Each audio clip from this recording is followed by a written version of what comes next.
On number 10, we're solving the system again with substitution as our method. We want to isolate the easiest variable if we don't have a variable that's already isolated, and in either one of our equations we don't have a variable that's isolated yet. By easiest, remember you're looking for a variable that does not have a coefficient in front of it. When it doesn't have a number in front, it has a coefficient that's an understood 1. So in our systems, this y is the only one that doesn't have a number in front. So its coefficient is an understood 1. So it's easiest to isolate that y. So isolate means get by itself. So if we want it by itself, then the negative 2x has to go away. So to get rid of negative 2x, you're adding 2x, and you have to do it to both sides. Or remember, you can just move it to the other side and change its sign. So it's negative over here, it's positive on the other side. So y by itself is equal to a positive 2x, and the 10 is still positive, it didn't change signs. The only thing that changed signs was the x, because it's the only thing that moved. Now that we have y isolated, it means I can go to my other equation, and wherever I see a y, I'm going to replace it with 2x plus 10. Here's where parentheses are really important. When I write that second equation, instead of writing a y, I'm just going to put a set of parentheses. So here's my negative 6x minus 7y equals 10. I just put parentheses for the y.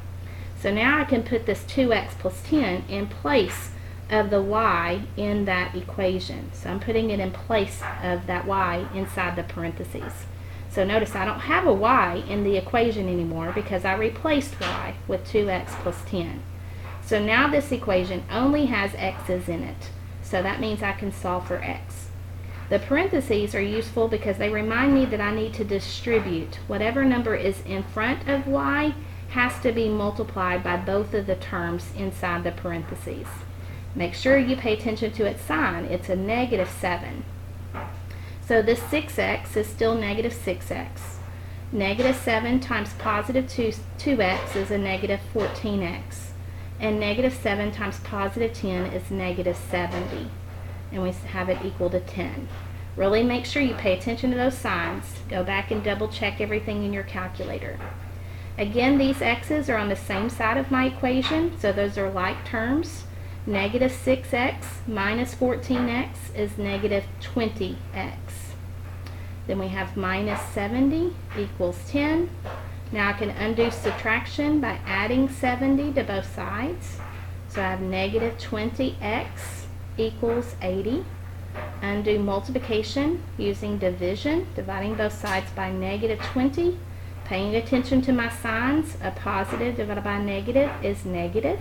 80 divided by 20 is 4, so x is equal to negative 4. So that's my x value. I now need to find my y value. So you can go back to either one of your equations. Again, I just typically go back to the first one. And since I know my x is negative 4, I'm going to replace the x with negative 4. That allows me to solve for y. So a negative times a negative is positive. Negative 2 times negative 4 is positive 8.